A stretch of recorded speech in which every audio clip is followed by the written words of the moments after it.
Okay, the recording has started, so Matt, take it away. Good morning, everyone, and thank you for joining today's No Fail Friday webcast on Advanced Authentication Mainframe. My name is Matthew Doobie, Product Marketing Manager for the Mainframe Security Portfolio here at CA Technologies. Last month, we announced the general availability of the Advanced Authentication Mainframe feature at no additional cost to licensed customers of CA ACF2 and CA Top Secret with versions R16. So today, our product owner, John Pinkowski, is going to walk us through the background and the functionalities of our new Advanced Authentication Mainframe feature. So with that, I'll hand it over to you, John. Thank you, Matthew. As Matthew said, my name is John Pinkowski. I'm the product owner of Advanced Authentication Mainframe, as well as both of our ESMs, Top Secret and ACF2. Thank you for joining us on this kickoff to the holiday weekend. For those you trying to get an early start, we will get through this session, and hopefully you'll have a nice, safe weekend. As we start our journey here, I do want to put up this disclaimer. There will be a couple items in here that we will be talking about futures. So I want to make sure our legal department is happy, from the perspective of there are going to be no dates committed to. But we do want to not only tell you where we are, but where we will be going in the near future. If there are any questions, please post them in the Q&A. I believe all the lines are on mute, so if you need to unmute your line, please hit #6, and I will take any questions during the session.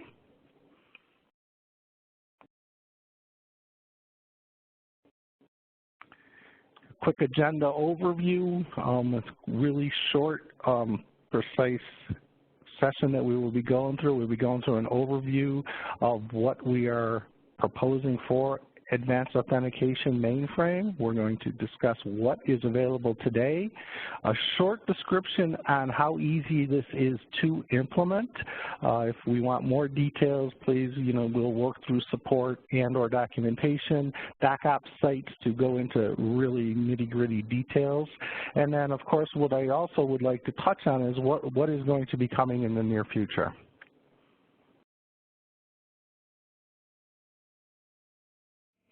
And there we go.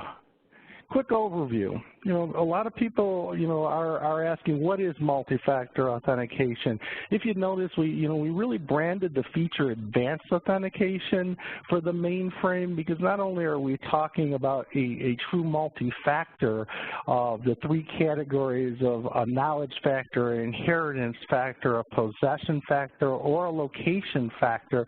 When people talk about multi-factors, what we're really seeing a trend for is, in its simplest form, is to get rid of the use of passwords as we know it in the mainframe space. There's a couple initiatives going on. We had our user groups in the past couple of weeks. A couple of our customers are really going to use and exploit passphrases as their, quote, stronger authentication. They feel that is a good direction for their companies. Our offering here is really looking at it from the perspective of getting to the first steps of true advanced authentication methods and or multi-factor authentications. As Matthew said, this is the first offering we are putting out there, again, free for ACF2 and Top Secret licensed customers. It is purely a RSA secure token offering out of the box. We are taking, as many of you know, the agile methodology. We are delivering quicker, faster, smaller units of work to allow our customers to get to the end goal of wherever that may be. When you think about it of how does this work, you think about it from the perspective of passwords can be compromised. The mainframe is still one of the best most secured platforms, but there is also, we're not running away from the idea that it can be hacked. What we're doing is trying to make it stronger and even better of where it's at today. We have gone through great measures with both ACF2 and Top Secret to ensure that the passwords at rest are encrypted even stronger with our R16 initiatives that many of you have heard, by allowing 256-bit encryption for those passwords, but they are still passwords that people will have a tendency of writing down. The idea here is that we're really trying to lower the risk of a breach. Something as simple as a one-time token can get you that. As a matter of fact, at one of our user groups this past week, we did have a session, and it was very interesting on the, the things that have to fall into place potentially for a breach such as Target. The idea here is if somebody was using maybe an RSA token, that maybe that breach does not happen. It is all speculation, but the idea is when you really think about that, the better we can secure your systems, the better chance of it not getting hacked. We are really looking from our business unit as, not only the idea that we're here, sitting here talking about access for ACF2 and Top Secret in this case, but we're really looking big picture of managing security, data access, and compliance. You will be seeing this from our business unit going forward, from the perspective of being a player in all aspects of audit and compliance. Today, we will be concentrating on the left side of this screen, particularly with ACF2 Top Secret and Advanced Authentication for the mainframe. What is the problem we're really trying to address? We've broken this down into two specific pieces, one from the commercial side and one from the federal side. The reason we did this is we're listening to our customers, we're interviewing our customers, using the Agile Sprint reviews as a good vehicle. Communities is another great vehicle to communicate with us, and of course, directly emailing myself or the team. From the commercial side, which that's what we're going to be concentrating on today, we're really looking, especially in the financial world, they are really taking a hard look at their authentication methods. We're trying to lock down the breaches, insider fraud, and security access audit issues. As we go in our progression for this session, one thing that you keep in mind, the initial attack from customers and how they're implementing this is they're trying to lock down their high-privileged user IDs. That is the first step. As we go forward, in our discussions with our customers, that is going to expand to more and more users, especially with the exploitation of soft token, because you do not have to be issuing fobs. We do have phone technologies that a lot of you are probably already exploiting with VPN processing, so that seems to be a good direction. The reason we did take RSA out of the box was that was what our customers were asking for. If you look at it from the federal perspective, a lot of the federal binding operational directives are really driven to smart cards, specifically PIV and CAT cards. We'll be touching on that a little bit towards the end of the session today. At this point, I'd like to go, what is available today? Our solution, as I said, is really taking it from the perspective of we're looking at to deliver very agile in the methodology we're using. We've already, as Matthew has said, included at no additional charge for ACF2 and Top Secret R16 licensed customers the ability to exploit RSA secure tokens, SecurID tokens, both hard and soft, with the product. It's as simple as downloading a few PTFs and a new PAX file to be installed into your ACF2 and Top Secret environment. This process will allow you to set up in such a way that you can be controlling it by a subset of users all users. We're really giving the opportunity for you to control the implementation. Our thought there is that we want an easy migration, and this is using existing privileges, whether you're using ACF2 rules, role-based, UID-based, or you're going down the top secret side with permissions, profiles, and role-based profiles already set up in your environments. As we said, we're really looking at multiple authenticators and credentials. We're starting with RSA SecurID, both hard and soft tokens. We will touch on that process a little bit more in the weeds as we go forward. And we are starting our requirement building with the smart cards, including PIV and CAT cards. That was a little bit more of heavy lifting required from our product lines to be able to give a solid integration for that solution. And as always, we're really trying to ensure that we're following all NIST FIPS standards. Those of you that have been on the communities have already seen that ACF2 R16 has hit the common criteria NIAP board, and we did get approval for the common criteria, so in top secret will be right behind it. So as we build more features, we're really making sure that we're hitting the standards going forward. At this time, please, if there's any questions, I would love to entertain any questions going forward, so we're not deaf by PowerPoint. This is really a view of how we're looking at advanced authentication for the mainframe. Currently, RSA tokens, both hard and soft, and this is where I want to define what we're talking about from the perspective of hard and soft tokens. We are considering soft tokens in this discussion as 8 bytes or less, albeit one-time tokens, whether they're produced via a phone mechanism for the receiver and or the fobs, because RSA can be configured in each way. When I will be discussing hard tokens, this is something and a PIN is assigned to the fob itself, so you will be entering both the token and the PIN. These pins are dynamic from 4 bytes, I believe, 8 or more bytes, so we're talking about 16 bytes. Those of you that are ahead of me in thinking, you will be asking how we're going to, or how we do have the ability to do that. We will be getting into that a little bit as we go forward.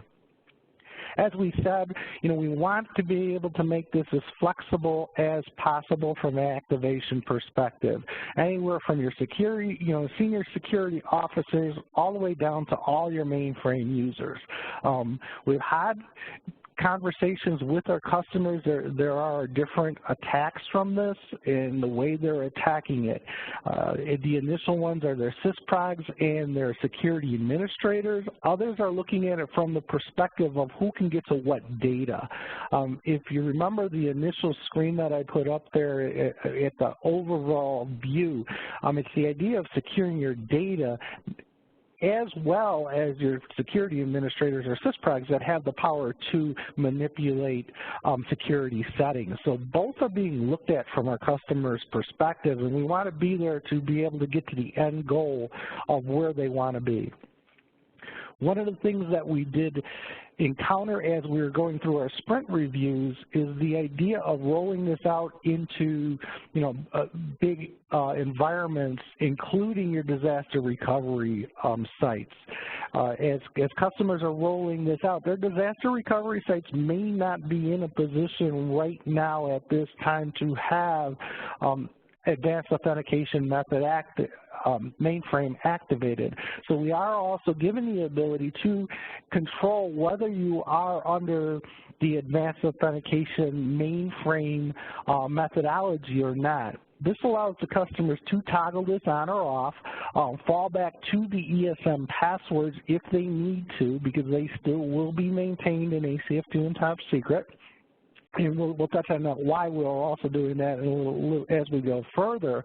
But we do want to ensure that business continuity is not adversely affected. As we were building out the requirements for the RSA token processing, we did find that there were a number of our customers that required the mapping feature to be able to map a mainframe ID to a different unique ID on the RSA server. The first cut of this, we kept it very simple for a quick delivery to allow 8-byte IDs to be mapped, because our customer base that we were directly working with, that was sufficient enough. Our next deliverable, which will be due out in the next month or so, we are able to handle the 255-byte requirement that RSA has. That positions ourselves well also with PIV and CAT card processing for mapping of multiple IDs to a specific PIV card, which we are seeing requirements for that. Additionally, we are talking about other methodologies that will be, that we would want to support, and we're available to listen to your requirements. Not specific and not in any priority order. We have heard from customers that would like YubiKey to be supported, and Radius, more of a methodology of using a Radius methodology to be a back end. So those are the types of things we're looking for and looking to work directly with you going forward. Finally, one of the things that we did work with our customers is how do we fit this into existing legacy applications on the mainframe. As I touched on at the beginning of this slide, one thing that we did have to be cognizant of is a lot of the legacy applications could not handle more than 8 bytes for a credential. We've worked with our customers to do this in 2 specific ways. One, you activate passphrase support on the application. This does not mean you have to activate passphrase within Top Secret and ACF2. That is a different path that if you wish to take, that's great. But the idea is that we need the ability to receive the correct credentials from an application. Passphrase is the cleanest, password phrase is the cleanest implementation, but some of our customers have legacy applications within their realm that have not come up to speed with passphrase support.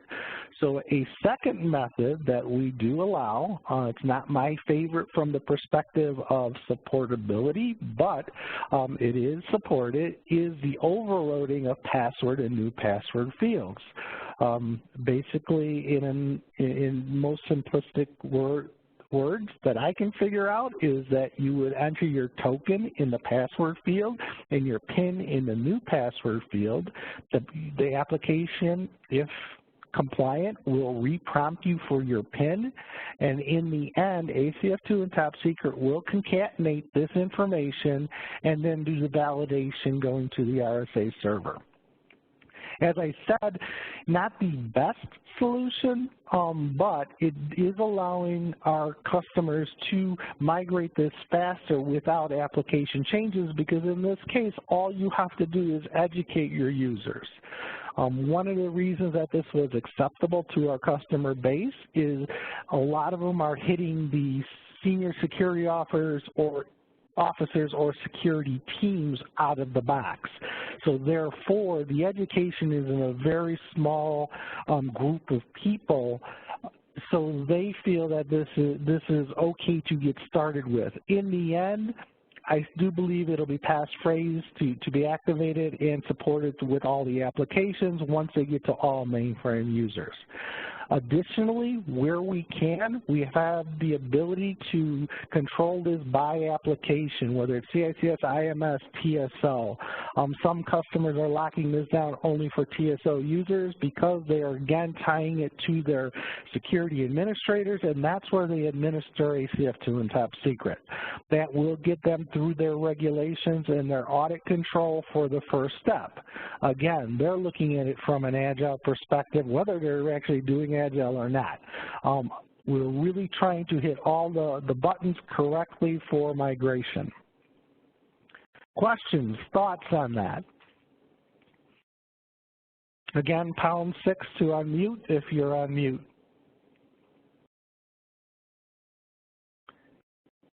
This diagram is basically our architectural picture for Advanced Authentication Mainframe, again, specifically with RSA SecurID. When we were developing this, our customer base really looked from the perspective they wanted as much to run on the mainframe platform as possibly could. We believe we hit this mark with the idea that you do not have to stand up another server. The customers, of course, that we were dealing with already had RSA servers stood up, and we're executing them from the distributed side of the world. So what we did is we ensure that there will be no middleman between our mainframe communications and the RSA server. It is a direct connection to the RSA server, an SSL connection. There were a couple big reasons for this from our customer base. You know, if you think about ease of implementation, in this case, as I touched on, we have a few PTFs applied to ACF2 and Top Secret, and then we have a new started task for those of you that, you know, are looking at the structure, and that is the RSA, you know, the AAM started task for advanced authentication. This was the simplest and quickest implementation that we could come up with. Again, we're always looking for ways to improve this. One of the things that some of our customers are asking for is, you know, maybe we look at it from a radius implementation where you're replacing that RSA server, you know, maybe with a radius communication layer to go forward in, you know, in our next travels. Very simplistically, the idea here is we're only looking at a TSO logon, but as I said, if you replace TSO logon with any application logon, that's really what we're talking to from this perspective.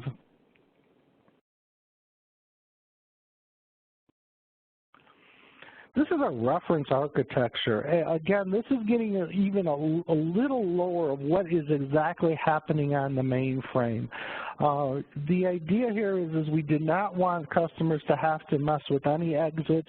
We have heard loud and clear that customers are moving away from exits. Those of you that are very intimate with ACF2 especially, when it was developed, you have so many exits that it's not even funny. We've been working with our customers to ensure that they can retire their exits, and going forward, we are trying not to introduce any new exits unless the customer really wants it.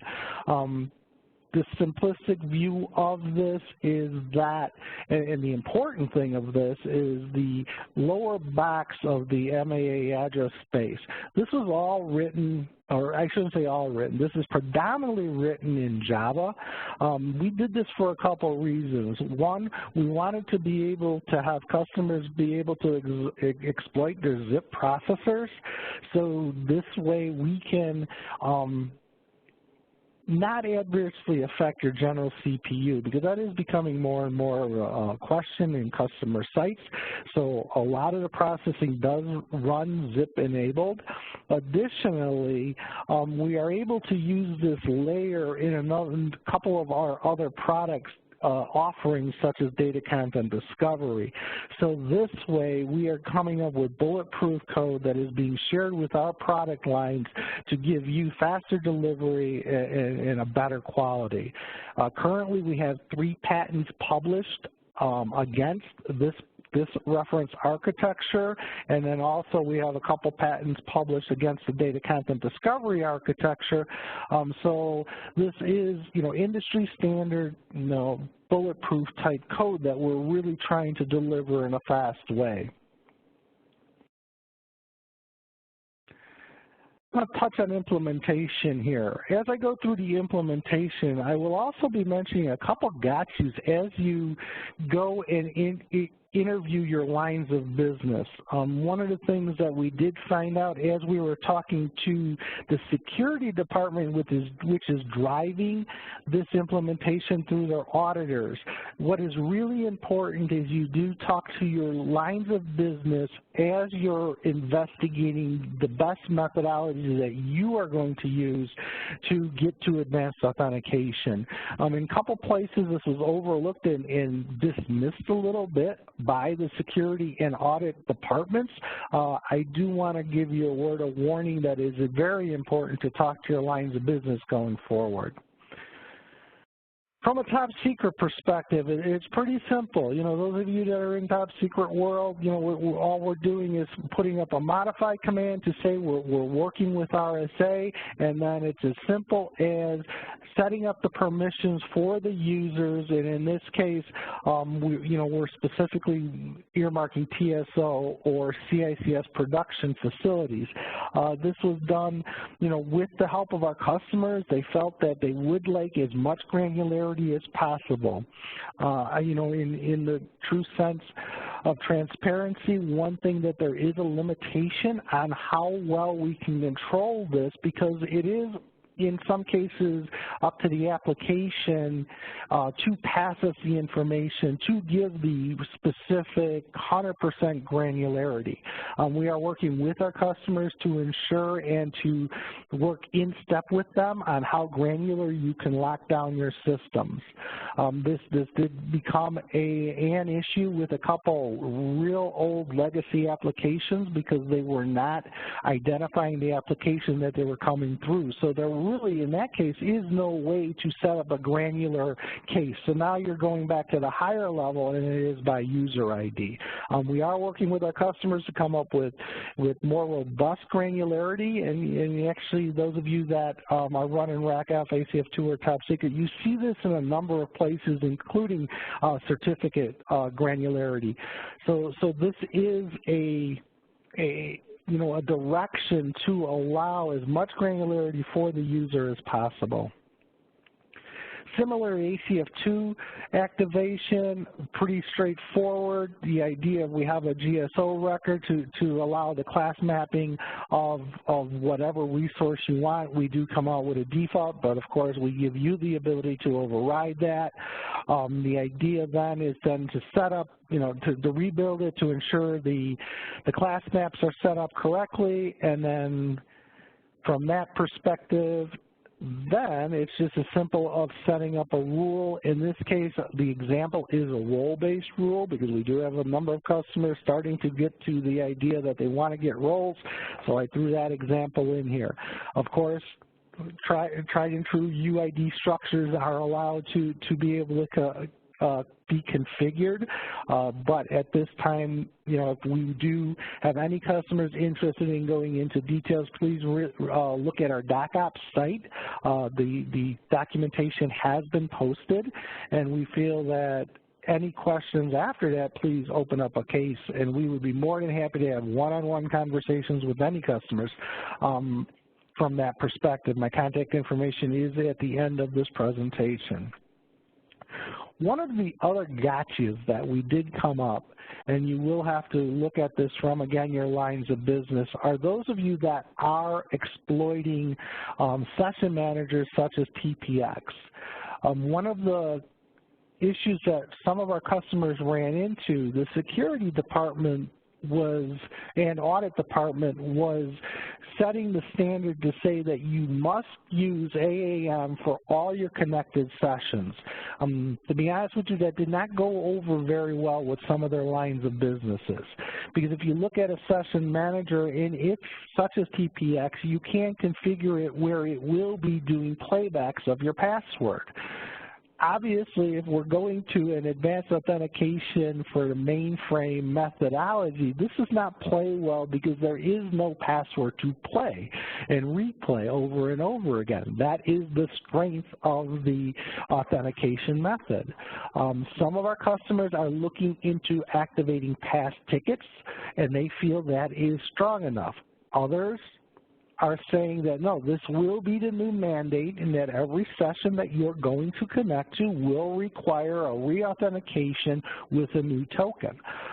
This, again, is controllable. So we feel that we're allowing a good migration. If the first step is maybe you do activate past tickets for your session manager, that may be the first step and may get you by the audit going forward, with the idea that the end-all be-all will be to activate advanced authentication method for all your sessions.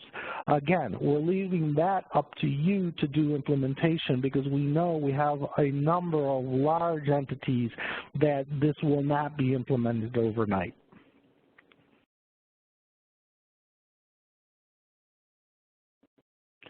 Our next step in our journey is to work directly with our CA PAM product line, which is CA Privileged Access Manager. I get really hung up on the acronyms, and I apologize for that. This, for those of you that have dealt with Xceedium, was our we purchased Xceedium late last year. Of course, we're CA, so we rebranded it CA PAM. The idea here is that what I'm going to be discussing right now is how CA PAM right now can handle PIV validation and communicate with ACF2 and Top Secret, and including RACF. Of course, we want to be able to provide you solutions whether you're using RESMs or not. I prefer RESMs, of course. I'm a little biased, but this will also work with RACF. This is available right now if you're implementing CA PAM. I will touch on this quickly from the perspective of this is not, first of all, this is not a free entitlement. CA PAM is a chargeable item, so I don't want to get the two confused. Right now you can authenticate using your PIV card to the Xsuite appliance. From that perspective, once you're validated with your PIV card from your PC, at that time then you can set up a connection through the 3270 emulators to go into ACF2 for validation. In this case, there are two preferred methods. One, you can use your old hard and true password for authentication to the mainframe. A lot of, if you look at it, a lot of VPN type processing will do that, where you would use a PIV or CAT card and or a token to get into VPN, and then from that point on, you would then use your password to get into the mainframe applications. One interesting thing here is that, we'd love to have conversations with you from this perspective, you can then set up ACF2 and Top Secret permissions and rules to lock down the LU mapping from the 3270 emulator to ensure that you're coming from, a CA PAM connection. And this gives you that added benefit of where you're coming from. In the future, and we'll touch on this in a little while, we want to lock this down even tighter. And that's where our next initiatives are, to ensure then that we are going to even lock this process down tighter with specifically CA PAM at this time. This is just a step-by-step process that I just went over. We included this in the session for your review. I don't want to get into the bullet items. Basically it is from the perspective you activate, you authenticate with your PIV card, you connect with the mainframe, and use your vaulted password, because CA PAM has vaulted passwords that can be assigned, and or your existing ACF2 or Top Secret password. What we have coming soon, we're really excited with the direction of Advanced Authentication Method. We're doing this in pieces, again, tied up to the Agile methodology. Right now, we are getting, we are poised to deliver Advanced Authentication Mainframe for IBM RACF. If you are a licensed user for ACF2 or Top Secret and happen to run also RACF, this will be a free component, so there will be no additional charge. If you are not running ACF2 or Top Secret, that will be a chargeable item. Secondly, on our, and these aren't in the quite right order, we are also in parallel, for those of you that are looking at the IBM MFA offering, which went GA, I believe, in March, we are building support for that within ACF2 and Top Secret. We feel that, while we are, a competitor to RecF and play in that space, we also do, work together with IBM to ensure that we are not disrupting your business and business continuity. So we are working with a few customers that are looking at the IBM offering, and we will offer that in ACF2 and Top Secret. From a timeline, again, I can't commit to any dates, but I can tell you that Top Secret is a little ahead of the curve on this because we had more interest at this time from Top Secret customers. Again, if you are looking at the IBM MFA offering, I would love to hear from you so we can ensure that we're working together to ensure that that offering also works in your environment. And then finally, as I touched on, we are building tighter integration with CA-PAM and the Xsuite appliance. I really can't go into details on that in this because it is not GA yet. We are looking for customers, more in the federal side because that seems to be where smart card processing has taken off. But as I said, a couple banks are looking at more financials are looking at smart card processing. They are looking ahead of where they are going next from maybe even RSA tokens going to the next phase, whether it be, in this case, smart cards or, we've already had discussions about biometrics and seeing where we can take that. With that, I believe I have come to the end of my Friday before Memorial Day spiel. At this time, I would love to open up to, to any questions, concerns. You can enter the questions via the question and answer application and/or please #6 to unmute.